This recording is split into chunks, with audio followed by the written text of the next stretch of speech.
Hi, my name is Justin. Today we're going to be talking about how to use keyframes in programs like Premiere Pro. I'm going to be releasing 5 different editing tutorials, and this is the second one. If you missed the last episode, check the description down below and click that and watch that video. It's a good video. This editing tool could be tricky compared to other techniques. So what is a keyframe? A keyframe is a term used to describe the starting point and ending point between a transition. In film, this transition is used most popularly to change the position, scale, or rotation of something.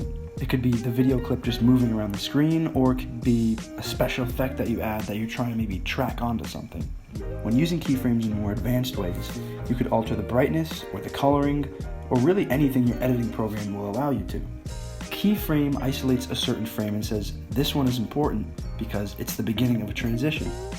The keyframe is dated back to the 1970s animations. It was where a senior animator would create the most important frames of an animation, the keyframes. Then the junior animators, also known as tweeners, would come in to fill in the gaps between those keyframes. The way programs today work is by filling in the gaps between 2 keyframes automatically.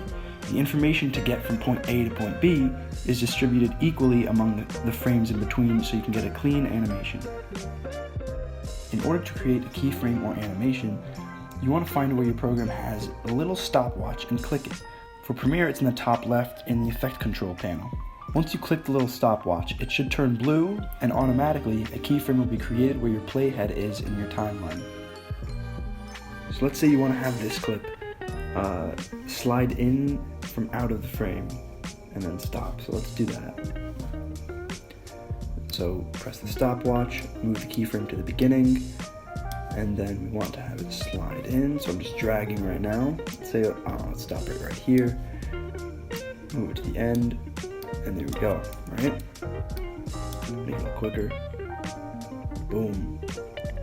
So say you think it stops too suddenly, right? So if we right click the keyframe, if we go down to temporal interpolation, we can see all these new options. And if I wanted to, I could have it ease in. So I could have it ease into this point in time. So it's kind of confusing when I first learned it, like ease in is what you would apply to the second keyframe, and then ease out is what you would do to the first. At first I was confused because I thought it would make more sense if it was the other, but that's just how it works. So now it goes, and it kind of slides if you notice more. If I were to undo that, we can see it just stops. And from right here, you can even see the difference.